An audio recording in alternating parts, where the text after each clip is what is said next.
An 11-year-old boy was killed allegedly in a road rage incident in Albuquerque, New Mexico.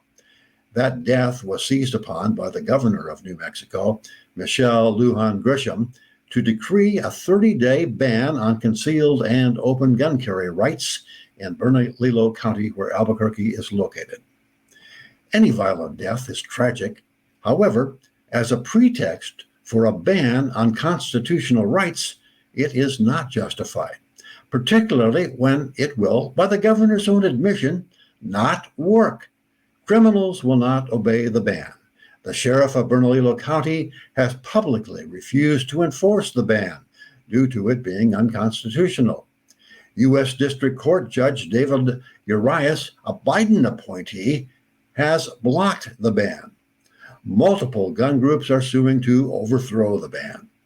Governor Lujan Grisham knew most of this would happen before she issued the ban. Clearly, she is attempting to appeal to the fears of those afraid of guns on an emotional level.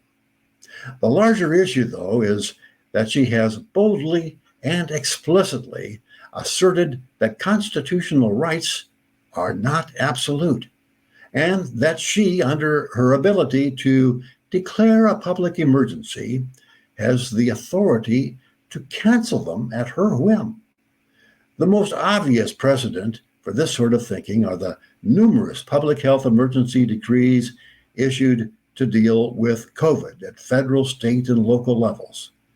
Mandatory masks in public, mandatory vaccinations if you want to keep your job, mandatory social distancing in public, mandatory lockdowns of businesses and schools, all of them constitutionally questionable. Is not being prevented from doing business a violation of the Fifth Amendment property rights? Are not social distancing and lockdown orders violations of First Amendment rights of association? In New Mexico, bans on carrying guns are blatant violations of Second Amendment rights. The governor obviously does not think the Constitution means what it says, but instead means what 4 or 5 Supreme Court justices can be persuaded to say it says. Hopefully, the courts and law enforcement officers on the ground will continue to enforce what the Constitution actually says. I'm Richard Fields with reports from the fields.